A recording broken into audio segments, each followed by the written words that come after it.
At a Thanksgiving dinner, my parents called me a useless failure and kicked me out, telling me to go live on the streets. They had no idea we made $25 million a year. So I just smiled, walked away, and 3 weeks later, everything changed. Video intro music fades out, a warm, slightly intense face appears on screen. Emotional hook asterisk, can you imagine realizing the people who should love you most actually needed you to fail? Needed you to be a lie? Because that's the gut-wrenching truth I faced one brutal Thanksgiving night, a truth that would change everything. Part 1. The Thanksgiving Firestorm. My name is Harper Lane, and I'm 32 years old. And let me tell you, earning $25 million a year doesn't protect you from toxic parents. Money can shield you from so much: rent, fear, instability, but it can't shield you from a family determined to believe the worst version of you. I learned that lesson hard on Thanksgiving night, standing in my parents' dining room in suburban Portland. I was surrounded by people who had already decided exactly what happened, exactly who I was and who I wasn't. The house, it looked exactly the same as every holiday: warm lights, cinnamon candles, the comforting smell of roasted turkey drifting through the hallways. But the atmosphere? You could practically slice it with a knife. The long mahogany table was crowded. My grandparents sat at the far end, my aunts whispering behind their wine glasses, my cousins glued to their phones. And then there was Chloe, my younger sister, glowing in the center like the sun. Everyone else just orbited her. Her fiancé, Luke, sat beside her, sporting that eager smile of a man who'd already perfectly absorbed the Lane family hierarchy. Chloe, the pride. Me, the problem. Chloe was everything my parents worshipped. A rising star attorney at a downtown Portland firm. Wedding planned for next spring. A closet of designer coats and a LinkedIn profile so polished it practically sparkled. Honestly, my mother couldn't go 10 minutes without slipping in a new brag. Chloe just closed a massive case. Chloe might be promoted to partner early. Chloe and Luke are looking at investment properties. My girl is so smart. Meanwhile, I sat near the end of the table, in a chair that wobbled. No one ever seemed to notice the wobble. Maybe that was fitting. Harper, are you still doing that little online thing? My Aunt Michelle finally asked, after ignoring me for nearly an hour. Little online thing? She said it the way someone might talk about a hobby involving glitter and glue. I just smiled politely. It wasn't worth explaining that that little online thing employed more than 90 people across 3 states, or that one of my companies had recently finalized a multi-million-dollar licensing deal. It wouldn't matter. They'd already decided my life was just a phase I'd eventually grow out of. I cut into my turkey, praying the evening would pass quietly. But peace never survives long in the Lane household, especially when Chloe felt like stirring the pot. It's honestly sad, she announced loudly to Luke, though the entire table could hear every word. Harper still refuses to finish college. Can you imagine being 32 and still not having your life together? Luke chuckled sympathetically. My mother sighed dramatically, as if I had disappointed her yet again by daring to exist outside her script. And then my father, always the judge, never the jury, decided it was time for this year's performance review. He set down his fork with a sharp clink and cleared his throat, speaking loud enough for the entire table to fall silent. Harper, he began, and my stomach instantly tightened. Nothing good ever followed that sentence. You're 32, he continued, his voice growing louder, and you're still chasing those silly internet dreams. You refuse to listen. You refuse to follow the path we gave you. It's embarrassing. My mother nodded quickly, chiming in before I could even speak. We're tired of worrying about you. Tired of pretending you're doing fine when you clearly aren't. You never take real advice. You never act like a member of this family. Their words should have stung. Once upon a time, when I was younger and still naive enough to crave their approval, they might have. Now, they just washed over me like cold water. Annoying. Predictable. Pointless. Chloe folded her manicured hands on the table and added her own dagger, her tone sweet as pie. Honestly, Harper, if you had just finished college like a normal person, you wouldn't be such a burden. Some people have careers, not whatever it is you do. A few relatives exchanged awkward glances. Some looked down at their plates. Not one person spoke up for me. Not even the grandparents who used to slip me candy under the table when I was little. That silence said everything. And then, the moment hit its breaking point. My father slammed his palm onto the table so hard the cranberry sauce trembled. You're 32 and have nothing to show for it, he barked. From now on, we're done. No more help, no more pity. If you want to ruin your life, fine, but don't drag us into it anymore. He stood, pointed toward the door, and delivered the sentence that would replay in my head for weeks to come. Go live in the streets if you have to. A hush fell over the entire room. Forks froze midair. Someone gasped softly. And I, the highest earning person in that house, owner of a penthouse in Seattle, donor to 3 major nonprofits, employer of nearly 100 people, just sat there watching the scene like an out-of-body experience. I opened my mouth. For one reckless second, I nearly said it. I make more than everyone at this table combined, but I didn't. Because what would be the point? They weren't interested in the truth. They were interested in the version of me that made them feel superior. So instead, I took a slow breath, pushed back my chair, and stood. If that's how you feel, I said quietly, I won't get in your way. My father looked shocked that I didn't argue. My mother blinked rapidly, clearly expecting tears. Chloe wore a half smile, like she'd won something. Without another word, I grabbed my coat from the back of the chair, walked past my family, and stepped out into the cold November air. The wind cut through my sweater. But it felt cleaner than anything inside that house. As I walked down the driveway toward my car, I whispered the truth only to myself. They have no idea I make $25 million a year. I opened the door, climbed inside, and started the engine. If you grow up hearing the same story about yourself over and over again, eventually you start to wonder whether it's really your story or a script someone forced into your hands long before you understood what any of it meant. Driving away from my parents' house that Thanksgiving night, the cold seeping through my coat, it hit me how deeply that script had been carved into my life. Their outburst wasn't new. Their disappointment wasn't new. Their humiliation wasn't new. It had been building for years, layer by layer, comment by comment, expectation by expectation, until it became the only language my family knew how to speak to me. So, I guess we need to go back. Back to where the Lane family image first started strangling the Lane family reality. Back to when I was 16 and still naive enough to believe families were supposed to feel like safety, not performance. Part 2. The script of shame. My parents, Daniel and Rebecca Lane, came from modest, hardworking backgrounds. But by the time Chloe and I were teenagers, they had settled nicely into what they considered the respectable middle class. Dad was a supervisor at a construction management company, a job he carried like a badge. To him, respectability came from hierarchy, someone above you, someone below you, and you sitting neatly in the middle. Admired by neighbors for being reliable and stable. He ironed his shirts obsessively. He introduced himself formally, even at backyard barbecues.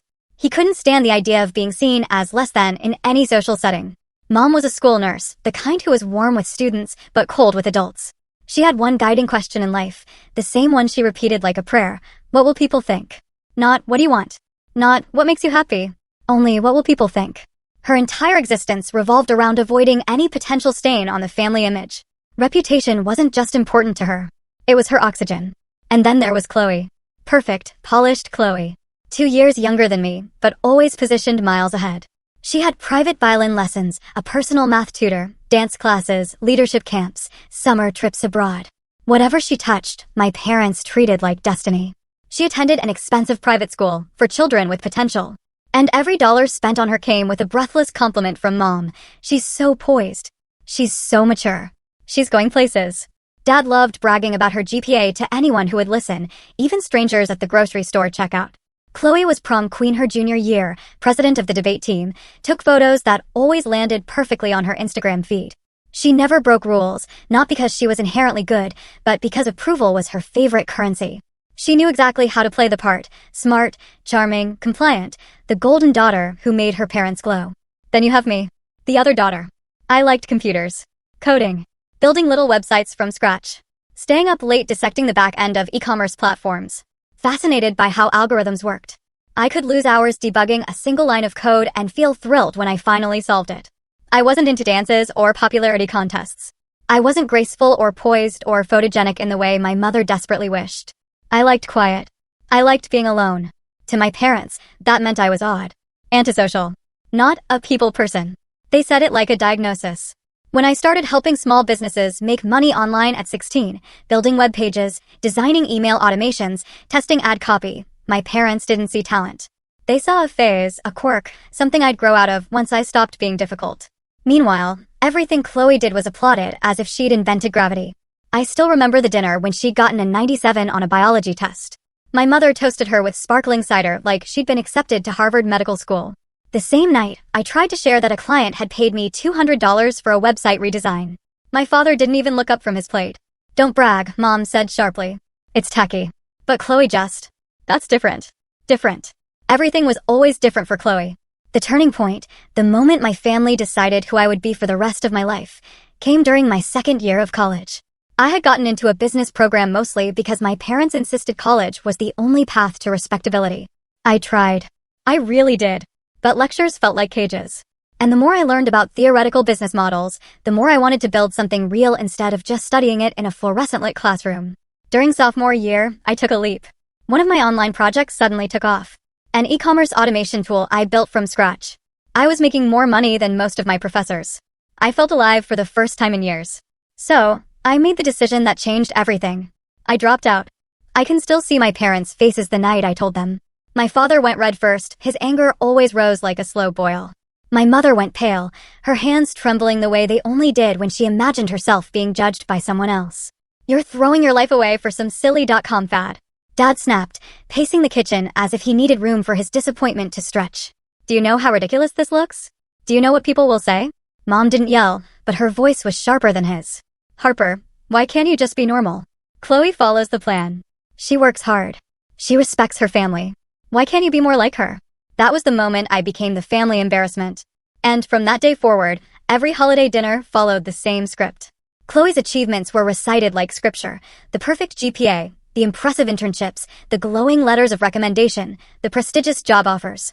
And then inevitably, someone would glance at me with that practiced look of concern and say something like, "Not everyone finds their path so quickly. Maybe someday you'll go back and finish school. Success isn't for everyone. You'll get there eventually." I became the cautionary tale, the living, breathing example of what happens when you don't listen to your parents. My role, assigned without consent, was to make Chloe look better by comparison. And every time I tried to explain what I actually did for a living, they reduced it to nothing with a single dismissive line: "Just online stuff."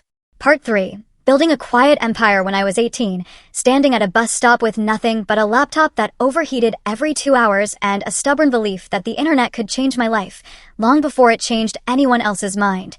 I moved into a tiny studio apartment the size of a storage closet. The walls were so thin I could hear my neighbor sneeze, and my kitchen counter shook when the bus rolled by outside. There was no safety net, no emergency fund, no family cushioning my fall, no one offering backup plans. I spent the mornings doing freelance design work, the afternoons fixing broken Shopify themes for small businesses, and the nights teaching myself everything I could get my hands on. Coding, funnels, paid ads, email automation, consumer psychology, A/B testing, search engine optimization, analytics, dashboards. I devoured it all like oxygen. My 20s were a blur of glowing screens, cheap coffee, and too many notebooks filled with scribbled flowcharts. I worked, sometimes 3 jobs at once, freelance in the morning, consulting for a struggling startup in the afternoon, then staying up past 3 a.m. building software tools I wasn't even sure anyone would want. I lived on instant ramen, microwaved vegetables, and whatever leftovers clients handed me after late-night meetings. The hustle wasn't glamorous. It was survival. But it was mine. And what mattered most was that I never, not once, asked my parents for $1. I refused to give them the satisfaction of saying, "I told you so." If I failed, it would be on my own terms. Not because I crawled back home begging for money. So, I worked and worked and worked. The turning point came when a small, nearly unknown skincare brand reached out, asking if I could help them fix their website. Their revenue at the time was barely covering expenses, but I saw potential. A great founder, a good product, and terrible digital systems. I optimized their backend, built a subscription retention engine, set up automated email flows, restructured their ads, and redesigned the entire website myself. In 6 months, revenue quadrupled. In a year, they crossed 7 figures. In 18 months, they hit 8. Instead of a flat fee, I had negotiated a tiny slice of equity and a revenue share contract that everyone else thought was pointless at the time. That one decision changed everything. The first time I saw the payout hit my account, I sat on my bedroom floor and cried. Because it felt unreal. Like the first moment someone in the world had said, "You were right to believe in yourself." That success rippled outward. Other brands reached out, founders talked, my inbox filled. Suddenly, I had more work than one person could handle. So, I did what terrified and thrilled me. I started hiring. First, a designer, then a media buyer, then a data analyst, then a development assistant. And, just like that, my one-woman operation turned into a real agency, Lane Digital Systems, specializing in e-commerce automation and performance growth. But I didn't stop there. I created a SaaS tool that automated customer retention for Shopify stores. Originally a passion project I built at 2 a.m. while eating cold pizza, I launched it quietly, expecting maybe a handful of clients. It exploded. Within 6 months, it had thousands of paying users. Within a year, it became the backbone of half a dozen mid-sized brands. From there, everything scaled. 3 more companies branched out under my umbrella, one specializing in AI-driven ad optimization, another offering white-label automation systems for agencies, and a consulting firm for founders transitioning from 6 to 7 figures. With each year came new income streams, licensing deals, subscription revenue, retainer contracts, data partnerships. I diversified as aggressively as I worked. By the time I turned 30, Lane Systems had grown into a quiet empire that no one outside my clients, partners, and employees really knew existed. I built it intentionally that way, under the radar, private, controlled. Now, at 32, my life looked nothing like the failure narrative my parents clung to. I lived in a penthouse overlooking the Seattle waterfront, paid in full, bought before my 30th birthday, floor-to-ceiling windows, a home office with custom-built screens and a private server rack, a balcony with a view of the ferries gliding across Elliott Bay. I had a real estate portfolio of rental homes in Washington, Oregon, and Texas. I had a stock account that my younger self wouldn't have believed, even if she saw the numbers herself. And each year, after expenses, investments, payroll, and taxes, my personal profit still hovered around $25 million. But none of that, not one part of it, was known to my parents. They had absolutely no idea. Part of it was practical. The second they smelled money, they would have tried to control it, claim credit for it, or tap into it. My parents loved two things above all else: Chloe and image. If they knew I made millions, they would have twisted my success into something that made them look good. We raised her, right? We always knew she was smart. And then used it to boost Chloe even further. But the bigger part? They simply never asked. They didn't ask what I did. Didn't ask how my work evolved. Didn't ask about clients, projects, tools, teams, anything. Every time I tried to explain in the early years, they shut me down with the same lines. It's not a real career. It's unstable. It's not respectable. Eventually, I stopped trying. So I told them I did marketing, freelance, online stuff, website consulting, sometimes vague enough to avoid questions, boring enough to shut down further conversation. And Chloe? She didn't care what I did.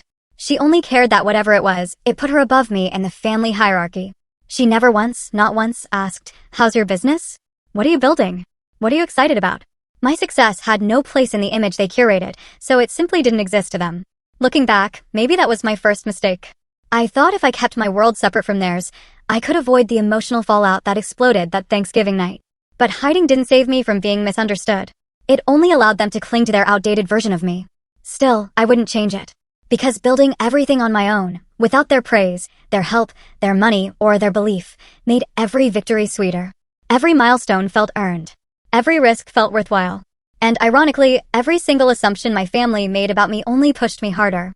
Maybe some part of me did work those late nights just to prove them wrong in the quietest, most powerful way possible. Not with words, not with arguments, but with results. They would one day see. Not because I showed them, but because the truth had grown too big for their small opinions to contain.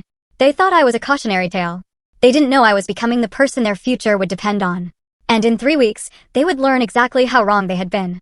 Part 4, the aftermath, weeks of betrayal. The drive back to Seattle that night felt longer than it ever had before. Maybe it was the cold, the kind of cold that seeps into your bones and sits there, refusing to leave. Maybe it was the silence. Maybe it was the way my father's voice, "Go live in the streets if you have to," kept echoing in the back of my skull like a song stuck on repeat. I had heard harsh words from them before, but somehow hearing it on Thanksgiving, in front of an entire table of relatives, landed differently. Not sharper, not more dramatic, just final. By the time I pulled into the parking garage of my building in Seattle, my fingers were stiff from gripping the wheel. I took the elevator up, my reflection blurry in the metal doors. And when I stepped into my penthouse, the scent of cedar and lemon cleaner hit me. A smell that always meant home. Real home. Floor-to-ceiling windows wrapped around the living room, revealing the waterfront glittering under the city lights. Ferries drifting across the dark water like slow-moving lanterns. The hardwood floors, the minimalist furniture, the soft hum of the heating system. Everything felt warm, calm, intentional. It was a stark, almost painful contrast to the words I'd left behind. Go live in the streets. I kicked my shoes off and let them land wherever they wanted. Then I walked to the balcony door, pressing my palm against the cool glass. From 30 stories up, the world looked peaceful. No judgment, no disappointed sighs, no Chloe smiling with that patronizing pity she'd perfected since we were teenagers. My parents had no idea this place existed. No idea what my life looked like outside their narrow lens. If I had shown them this home, they would have found a way to ruin it. Criticizing the view, the cost, the location, the choices. That was the thing about toxic families. Even your wins were treated like disappointments. I showered, made chamomile tea, and tried to sleep, but my mind wouldn't let me. Their voices replayed again and again until the words blended into noise. Useless. Embarrassing. Still chasing silly internet dreams. It was ridiculous, irrational. I knew better. I knew what I'd built. I knew the lives I employed, the millions in revenue, the systems I created that kept entire companies running.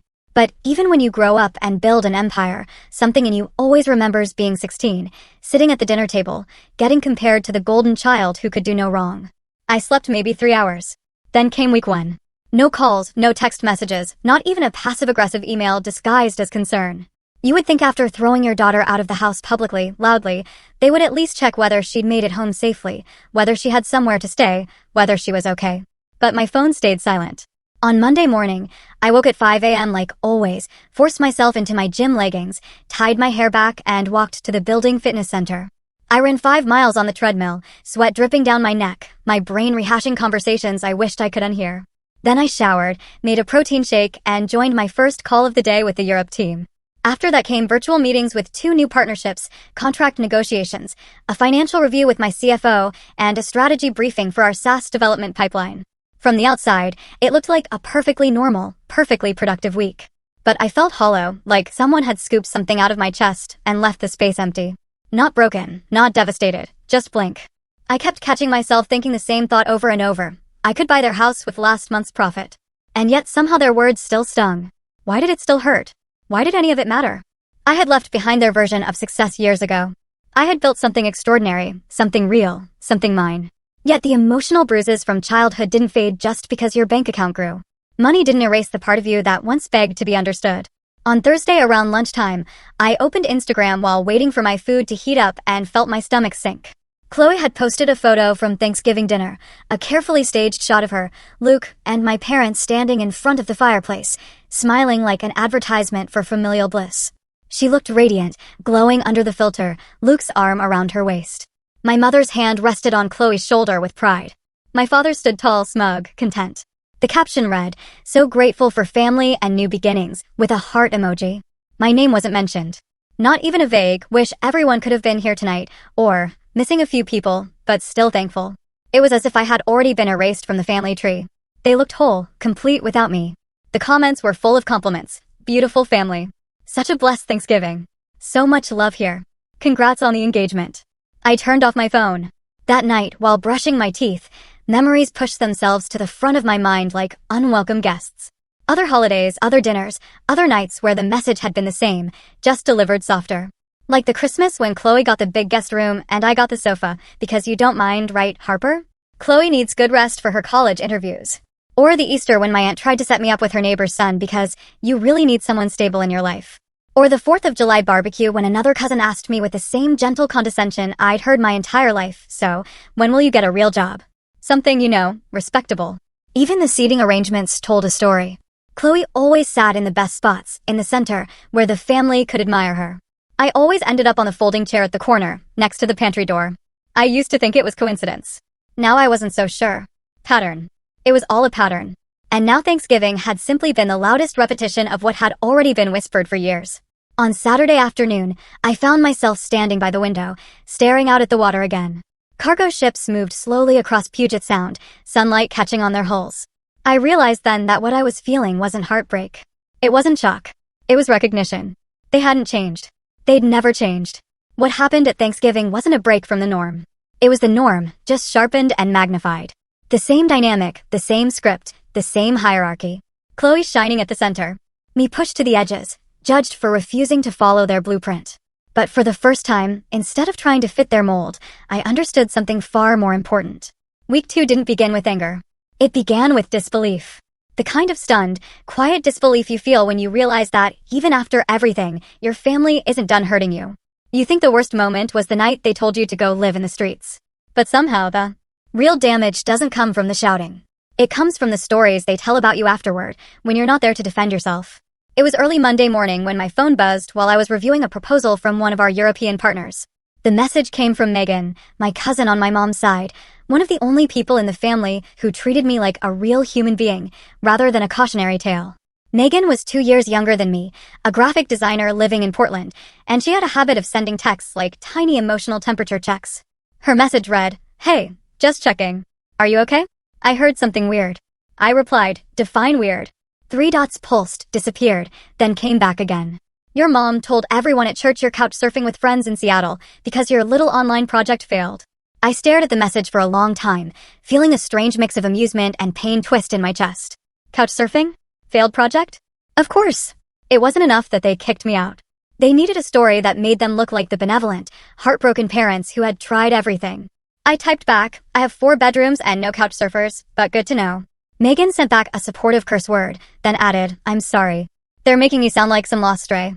It's gross. I thanked her, but the truth was, the sting landed deeper than I expected. Because it wasn't new.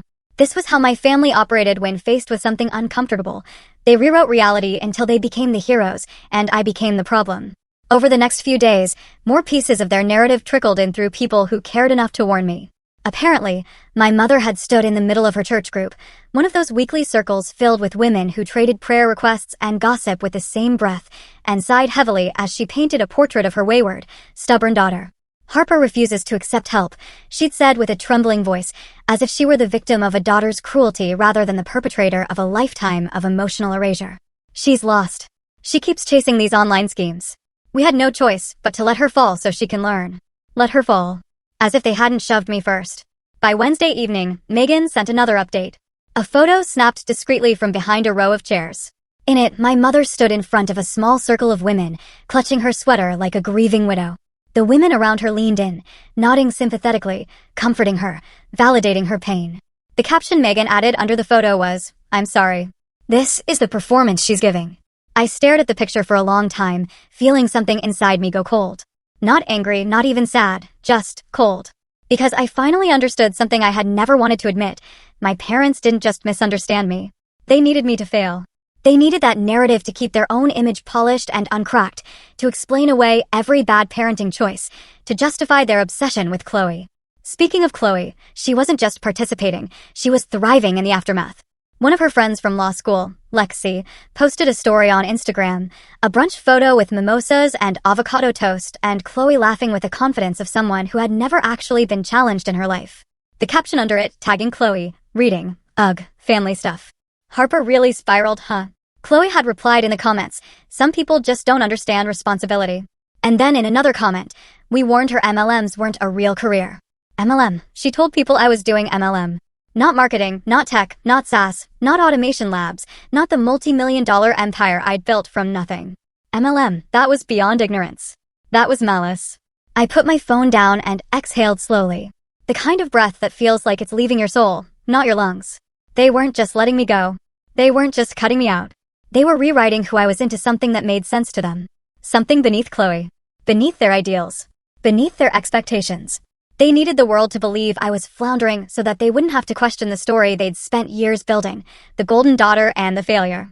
And of course, what better way to elevate Chloe than to cast me as the disaster, the warning sign, the example of what happens when you don't follow the plan, the daughter who couldn't measure up, the one who justified every ounce of favoritism they'd poured into her. I went through the motions that week, meetings, workouts, but the weight of their narrative settled over me like fog.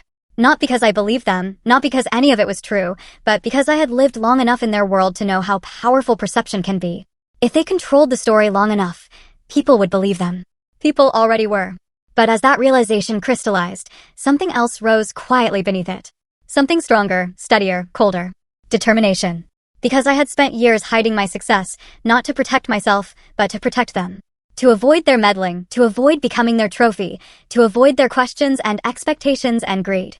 But now they were using me, my silence, my distance, my privacy, as an empty canvas to paint themselves as victims and saints. And that was the moment I made a quiet decision. If they wanted a narrative war, I could give them one. Not through pettiness, not through shouting, not through petty online posts, but through truth. And the truth, once revealed, would shatter every lie they had built. Week 2 wasn't just painful. It was clarifying.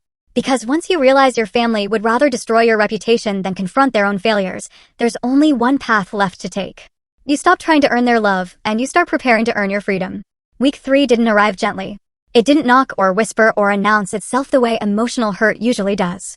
It crashed into my life like a quiet explosion. Silent, contained, but devastating in its precision. In the first week, they erased me. In the second, they rewrote me. In the third, they stole from me. Or worse, they used me. It happened on a Tuesday morning around 6:40 a.m. I had just finished a call with my London team when a new email slid into my inbox with the subject line, urgent confirmation required regarding your guarantee on the Lane home renovation loan. At first, I thought it was spam, a scam, phishing, something automated that slipped past filters. But the sender wasn't suspicious. It was from a law firm in Portland, one I recognized that handled mid-sized real estate financing and family lending. My stomach tightened. I clicked it open. Dear Mississippi Lane, we are reaching out to confirm your continued willingness to act as cosigner and guarantor for the Lane Residence Renovation and Expansion Loan, originally filed July 12th, 2 years ago. Due to adjusted interest terms, we need your written approval within 10 business days. I reread the paragraph 5 times, each slower than the last. Cosigner? Guarantor? No, absolutely not. I had never co-signed anything for my family. I would have sooner lit my own credit score on fire.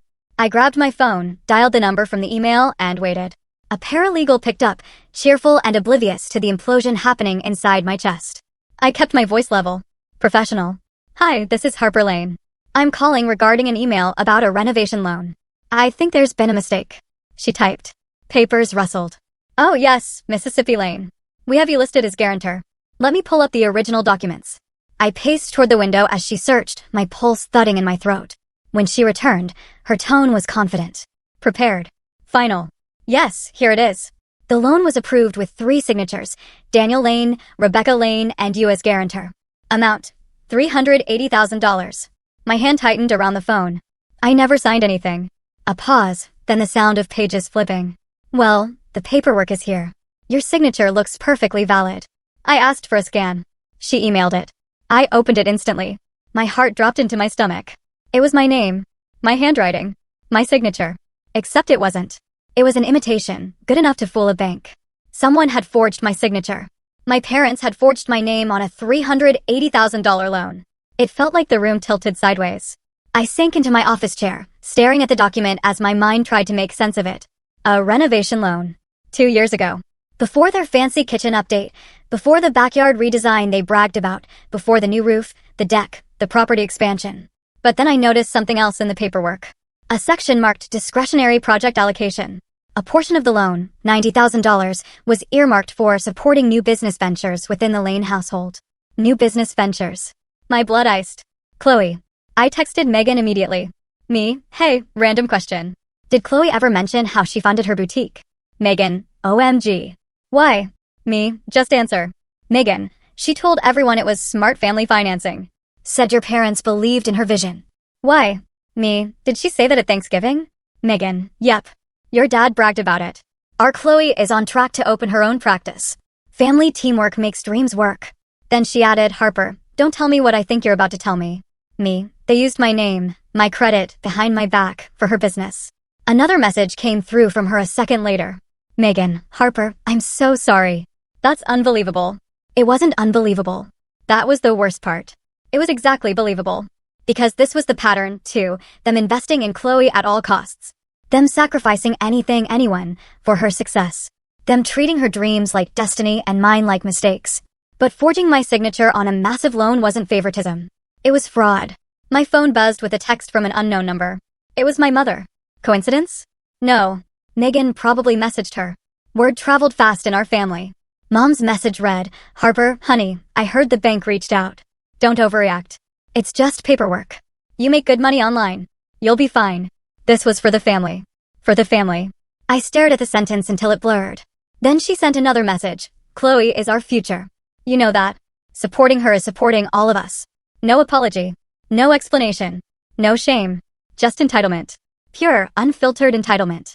In her mind, my financial identity was theirs to use. My credit score was a tool for their convenience. My success, however they imagined it, existed only to serve the golden child. The anger hit me so fast it stole my breath. Not loud anger, not the screaming kind. Cold anger. Precise, steady, focused. Because in that moment, everything crystallized. They didn't just consider me useless. They didn't just erase me. They didn't just lie about me. They used me. Used my name, used my stability, used my financial credibility without my permission to secure a loan that benefited Chloe, not me. They stole from my future to fuel hers. And the worst part, they genuinely believed they were entitled to do it. That was the snap. The exact moment something in me hardened. Not because of the loan, not because of the debt, not because of the betrayal. But because I finally saw them clearly. Not as misguided parents. Not as flawed humans. But as people willing to exploit me while calling me a failure. They didn't see me as family. They saw me as a resource. And they thought they'd get away with it. But they had no idea who they were dealing with. Not the 16-year-old they used to shame. Not the dropout they mocked at holidays. Not the daughter they shoved out the door on Thanksgiving. They had no idea. None. What a woman earning $25 million a year could do when pushed. Week 3 didn't break me. It forged me. And what came next? That would break them. Part 5. The architect of consequence. The night I discovered the forged loan, Seattle felt different. Colder. Quieter. The kind of quiet that makes you hear your own heartbeat in your ears. I stood by the windows of my penthouse, staring out at the skyline, the ferries drifting like glowing ghosts, the city lights flickering against the dark water, the hum of a world that kept moving, even when mine felt like it had tilted off its axis. For a long time, I didn't move. I didn't cry. I didn't scream. I didn't even curse. I just stood there, letting the weight of the betrayal settle in piece by piece until it felt almost physical, like something pressing against my ribs from the inside. I had been humiliated, lied about, erased, used, and now financially compromised by the very people who insisted I was worthless. And for the first time in my life, I didn't feel like swallowing it. I didn't feel like being the bigger person. I didn't want to endure quietly the way I always had. No, something had shifted. Something deep. Something final. I wasn't just hurt. I was done. But being done didn't mean destroying everything in a burst of emotion. I wasn't Chloe. I wasn't my parents. I didn't operate on impulse or performance or ego. If they wanted to play with my identity, my credit, my name, then I had to respond in a way that ensured they would never get another chance. This wasn't retaliation. It was survival. I grabbed my laptop, opened a blank document, and typed one word at the top: plan. Then I poured myself a glass of water, sat at the dining table, and started listing every step I needed to take. Not out of anger, but out of cold, calculated clarity. Step 1. Law. Before anything else, I needed legal protection. My signature had been forged on a massive loan. That wasn't just unethical, it was a crime. The next morning, I contacted a high-profile attorney I'd worked with on corporate contracts. She specialized in financial fraud, identity misuse, and high-stakes disputes. Once we were on Zoom, I sent her the scanned loan documents. Her eyebrows lifted. "Harper, this is blatant forgery. Whoever did this wasn't even subtle." "I know," I said quietly. "We'll file a fraud affidavit with the bank immediately," she continued, her eyes sharp. "We'll put the loan into dispute, freeze collections, and request a forensic handwriting analysis. We can also request security footage from the branch from the date this was supposedly signed." I exhaled for the first time that day. "And if it was my parents?" She didn't flinch. "Then we build the evidence, and we separate you legally and financially as fast as possible." Step 2. Forensic accounting. If they forged one loan, who was to say they hadn't done more? I hired a forensic accountant, an expert who handled messy divorces, embezzlement cases, and inheritance wars. He was the opposite of dramatic, quiet, methodical, unsettlingly unbothered by the horrors people commit with other people's money. He sent over a list of things he'd start investigating, all financial records tied to my name, credit lines I didn't know existed, applications using my social security number, liens or cosign documents, the renovation project, Chloe's boutique's funding streams, my parents' debt-to-income ratio, any inheritance trusts my parents might be hiding, whether they'd opened additional loans for the family. He asked for permission to comb through public and private databases. I granted it. Part of me felt sick. Part of me felt relieved. Step 3. Lockdown. That same day, I spent hours securing every aspect of my financial and digital identity. I froze my credit with all bureaus. I locked every account with two-factor authentication. I changed every password. I disabled all outdated credit lines. I removed my parents' home address from anything still linked to my name. I notified my CPA to reroute all business tax documents to a secure vault. I even requested a legal name variation alert to prevent someone from using a misspelled version of my name. By the time I finished, my entire financial existence was fortified. No one could use me again. Not even by accident. Step 4. Not revenge. Revenge is emotional. Information is strategic. I didn't want to destroy my family. I wasn't plotting to ruin anyone's life. I wasn't trying to hurt them the way they had hurt me. But I needed the truth, and I needed to be prepared, because if they were willing to forge my name once, they'd do it again. And if they were willing to steal from me to lift Chloe up, there was no telling how far they'd go. That night, sitting alone at my table, staring at the lights flickering across the water, I felt the ache of betrayal. Not because I wanted revenge, because I finally understood. I had spent years trying to keep the peace with people who were comfortable setting me on fire. And I was done burning for their comfort. I wasn't planning war. I was planning escape, a clean, permanent disentanglement from the people who saw me as a tool. But if they forced a war, then I was going to win. Not with rage, but with evidence, strategy, timing, and the truth. I closed my laptop, leaned back, and whispered to the empty room. They already set the house on fire. I'm just making sure I don't burn with it. And that was the moment the long game began. Part 6. Ignition and Revelation. Week 4 didn't feel like recovery. It felt like ignition. Like something inside me finally clicked into place, sharp and certain, after years of being sanded down to fit a narrative that was never mine.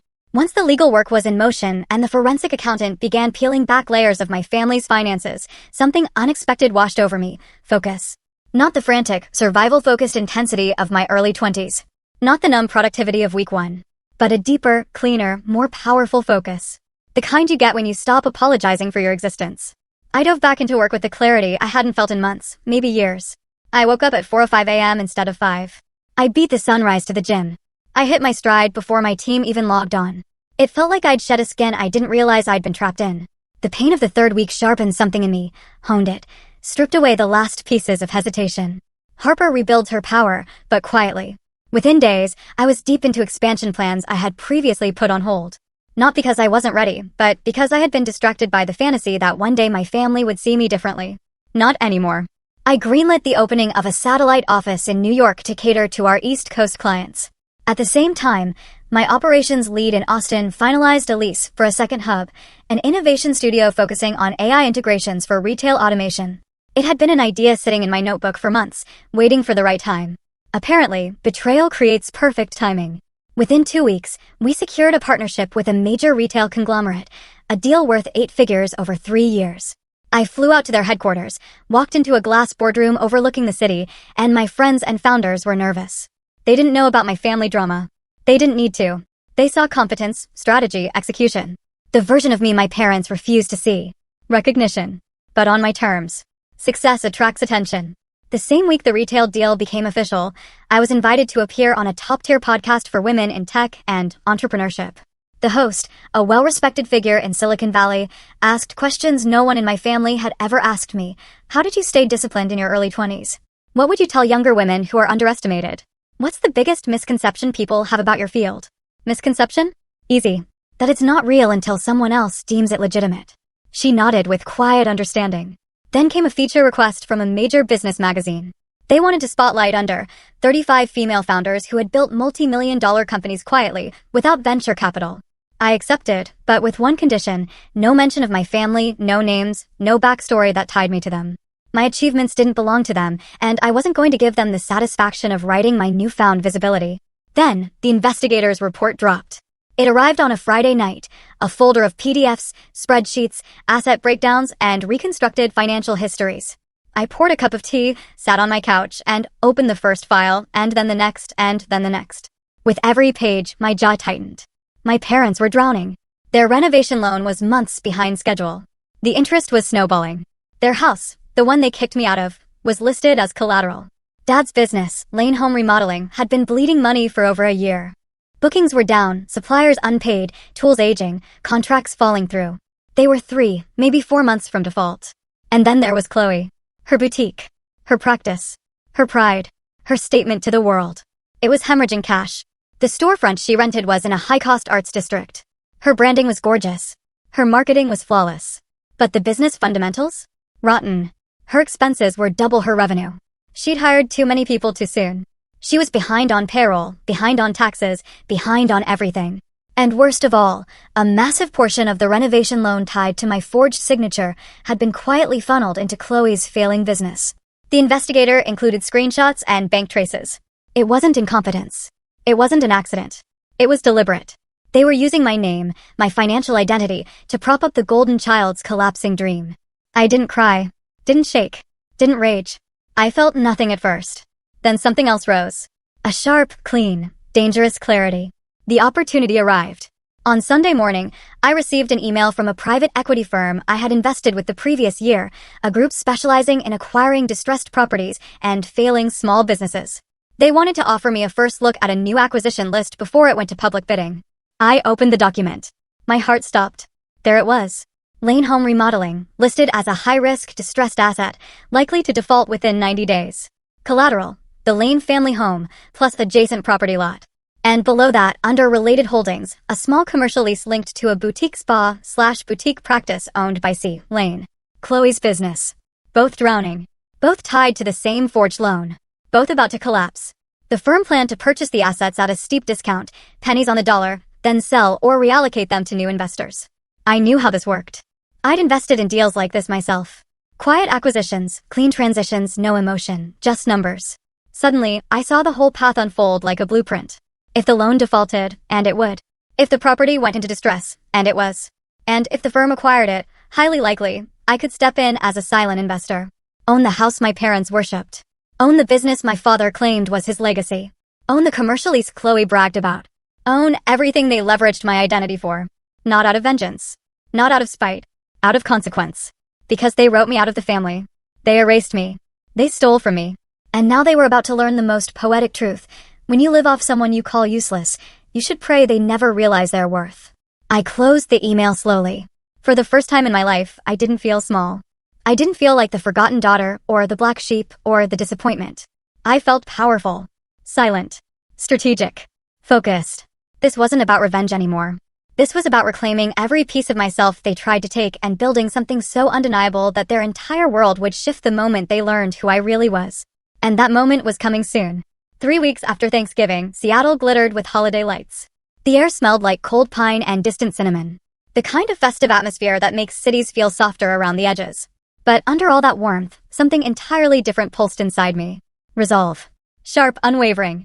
3 weeks. Just long enough for my parents to spin their stories. Long enough for Chloe to post curated snapshots of her perfect life. Long enough for them to believe the narrative they had crafted about me had replaced the truth. But also long enough for something else to happen. Something that would change the entire landscape of our family dynamic in a single night. The gala invitation. A week earlier, I had received a formal letter, embossed with gold lettering, from a Seattle-based foundation, one I had quietly funded for almost 4 years. My company contributed to their youth housing initiative every quarter. I'd always insisted on remaining anonymous, preferring my money to speak louder than my name. But this year, the foundation president wanted to honor one donor in particular, someone who had given enough to build 2 new housing complexes for homeless youth and fund a scholarship pipeline for teens interested in tech. Me, Harper, she had said over the phone, her voice warm and determined. It's time the community knows who's behind the work. Please, let us honor you publicly. I hesitated. Not because I needed the attention, exposure had never been my goal, but something in me whispered that the timing was right, that maybe after everything, letting the world see me clearly wasn't vanity. It was reclamation. So, I said yes. The night of the gala, the ballroom glowed with white lights cascading from crystal chandeliers. Tables were draped in navy velvet. The air was filled with the soft murmur of Seattle's business elite, donors, volunteers, and city officials. I arrived in a dark emerald gown, hair swept back, makeup subtle, but intentional. I looked like a version of myself my family had never bothered to imagine. Put together, powerful, unapologetically present. As I handed my coat to the attendant, I scanned the room. That's when I saw them. My parents. My mother in her pearl necklace, my father with his stiff posture that screamed self-importance. Chloe wrapped in a sequined dress, clinging to Luke's arm like a designer handbag. They stood near a table of their church group, laughing softly, drinking complimentary champagne, taking in the grandeur of an event they clearly felt honored to be invited to. They hadn't seen me yet, and they certainly had no idea why I was here. The announcement. An hour into the event, the lights dimmed slightly as the MC stepped onto the stage. The crowd quieted. My heart thudded against my ribs. Not from nerves, but from anticipation. The MC smiled, scanning the room. Tonight, she began, we want to honor someone extraordinary. A ripple of polite interest moved through the crowd. A donor who has quietly funded some of our most impactful programs, someone whose success in tech, automation, and e-commerce has made it possible to house over 140 young people in the past 2 years. I watched my parents shift. Chloe straightened. None of them suspected a thing. And this year, after much persuasion, the MC continued. She has agreed to let us recognize her publicly. Chloe leaned toward my mother, whispering something smug. I nearly laughed. The MC raised her voice with emphasis. Please join me in applauding our top donor of the year, a woman whose companies generate over $25 million annually. Miss Harper Lane. My mother froze. My father's mouth dropped open. My mother blinked rapidly, as if trying to reconcile the name with the reality. Chloe went rigid, her fake smile cracking like old paint. The applause rose like a wave. Hundreds of people clapped. A spotlight swept the room and landed on me as I stood. The moment the light hit my face, my parents' expressions fell apart. I walked toward the stage, each step echoing through the ballroom, each step rewriting years of their narrative in real time. On the stage, I reached the microphone, the applause fading into an attentive hush. I smiled warmly, lightly, but with the kind of composure that comes only from surviving fire. "Thank you," I began. "I'm honored." I let my eyes scan the room, passing briefly over my parents, but not stopping on them. They didn't deserve that acknowledgement. Not here. "I built my first business at 19, I said. Back then, a lot of people told me it wasn't real. That online work was a phase, that I would never make anything of myself. My mother flinched. My father looked away. Chloe swallowed. "But I learned something important," I continued, keeping my voice steady, warm. "Some of us are told we're useless. That our work is silly. That our dreams aren't respectable." A murmur rippled through the audience. But dreams don't need permission, and success doesn't need to be understood by everyone to be real. The room erupted in applause. My parents stayed frozen, their expressions a mixture of disbelief and suffocating realization. Chloe smiled tightly, as if trying to pretend she wasn't internally collapsing. I stepped down from the stage as camera flashes lit the room. Several attendees congratulated me, shaking my hand, thanking me for the work I'd funded. I accepted graciously, each compliment another stitch in the narrative I was reclaiming for myself. Across the ballroom, my mother finally broke out of her stupor. She fumbled for her phone, tapping furiously. My bag buzzed a minute later. "Mom, Harper, why didn't you tell us? We're so proud of you." I stared at the message. Proud now? Now that they'd been publicly corrected? Now that they realized their useless failure daughter had been funding programs that their social circle admired? Now that their narrative didn't match reality anymore? I closed the message, left it on read, and slipped my phone back into my clutch. Because tonight wasn't about them. It wasn't about proving them wrong. It wasn't about validation. It wasn't about revenge. Yet, tonight was about taking back the story, showing the world who I really was, and reminding myself that I never needed their approval to shine. The financial reckoning, the real revenge, was still on its way. But this was the first strike. A public truth so undeniable it shattered every lie they'd built. And for the first time in my life, I wasn't invisible. I was undeniable. Part 7. The reckoning. 3 weeks after the gala, the storm finally broke. Quietly. Exactly as I knew it would. Not with sirens or shouting or dramatic revelations, but with a simple email from my attorney at 7:12 a.m. "Harper, the Lane home remodeling loan has officially defaulted. Foreclosure proceedings initiated. The investment group is moving forward with acquisition." I sat back in my kitchen chair, coffee warming my hands, and let the truth settle over me. It was happening. All of it. Exactly as the investigator predicted. Dad's business, Lane Home Remodeling, couldn't survive the debt load. His suppliers had pulled contracts. His remaining clients backed out. Payroll was overdue. And, because the renovation loan was tied to the family home, the default triggered foreclosure on the house as well. The private equity firm I had quietly partnered with made their move immediately, sweeping in to acquire the distressed assets in a bundle. A deal that looked like just another portfolio transaction on paper, professional, clean, legal, nothing personal. Except the majority investor behind that deal was me. The warehouse that held my father's tools. The small office on Maple Drive he'd bragged about for 20 years. The house where they told me to go live in the streets. All of it was now under a company whose beneficial ownership listed one name, Harper Elaine Lane. Not through malice. Not through sabotage. Through consequence. Through cause and effect. Through their own decisions. The meeting. I didn't want chaos. I didn't want screaming. I didn't want a showdown on their front lawn. No, that was Chloe's style. Dramatic, emotional, designed for sympathy. I wanted clarity, closure, boundaries. So, I had my assistant send a message, a dinner invitation, business opportunity that could help the family. A location was attached, the nicest restaurant downtown, neutral ground, public enough to keep everyone civil. They agreed instantly. And when they walked in that night, it was like watching actors in a play. My parents approached with smiles too wide, voices too sweet. "Sweetheart," my mother gushed, kissing my cheek like she hadn't told people I was couch surfing. "We're so excited to see you." My father shook my hand like a man greeting a CEO he desperately wanted to impress. "We've heard amazing things, Harper. Just amazing." Chloe leaned close, her voice syrupy. "That speech at the gala, incredible. We should totally collaborate. My boutique could help your brand clients create luxury experiences." I didn't correct her misunderstanding of what I actually did. It wasn't worth the energy. We sat. Drinks were poured. Polite conversation floated across the table like delicate bubbles, too fragile to touch. After appetizers arrived, I reached into my bag and placed a dark leather folder on the table. "This," I said calmly, "is why I asked you here." Chloe's smile faltered. My mother's eyes flicked to the folder like it was a snake. My father leaned back, crossing his arms. I opened it. Inside were printed documents, clean, organized, irrefutable. I slid the first page toward my father. He read, His face drained of color. This is our shop, he whispered. This is our house, our property deed. This must be a mistake. It was, I corrected gently, but not the kind you think. My mother snatched one of the documents, scanning it so fast she didn't finish sentences. No, this can't be right. How did a private equity firm get the loan? How'd the loan default? Your business couldn't cover the payments, I said. The bank sold the debt. The firm bought it. I let the next sentence land slowly, deliberately. I am the controlling investor in that acquisition. Silence thickened the air until it felt heavy enough to suffocate. My father looked at me with a mixture of fear and disbelief. You bought us out? No, I said, shaking my head. You defaulted and the firm acquired what was left. Chloe swallowed hard, her voice thin. But why would you do this to us? We're your family. I let out a breath that wasn't quite a laugh. Why would I do this? I didn't force you to take a loan.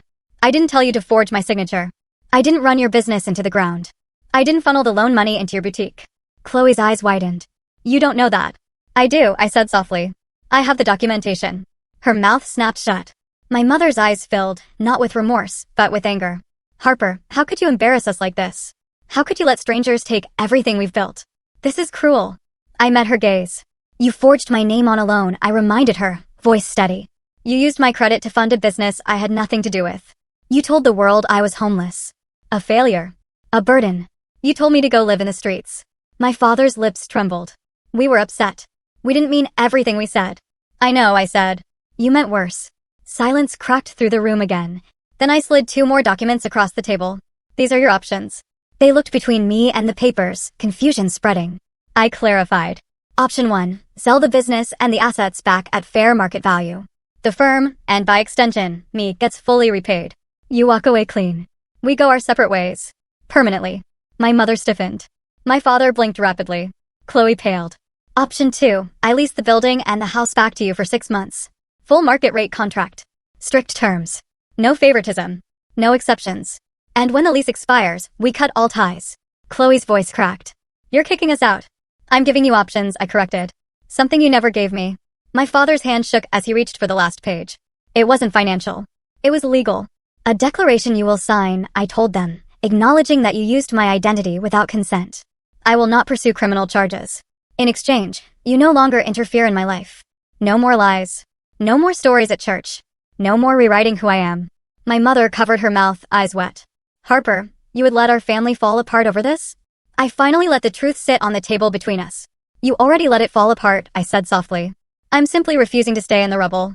Chloe tried once more, reaching across the table as if she had any right to touch me. Harper, please. You can't just walk away. We're family. I looked at her hand, then at her face. Family doesn't forge your signature, I said. Family doesn't steal from you. Family doesn't call you useless and tell you to go live in the streets. I stood up, slipping the folder back into my bag. You didn't treat me like family, I finished. You treated me like collateral. My mother whispered my name like a prayer. My father tried to stand. Chloe reached again, desperate, but I stepped back, and with calm, final clarity, I ended it. You told me to go live in the streets, I said, voice low but steady. So, I chose to buy the streets instead. Then I turned and walked out of the restaurant, not once looking back. Because the moment I left that table, I finally left them. Not in anger. Not in revenge. But in freedom. Part 8, Freedom and Found Family 6 months later, Seattle felt different. Not because the city had changed, but because I finally had enough peace inside me to notice things again.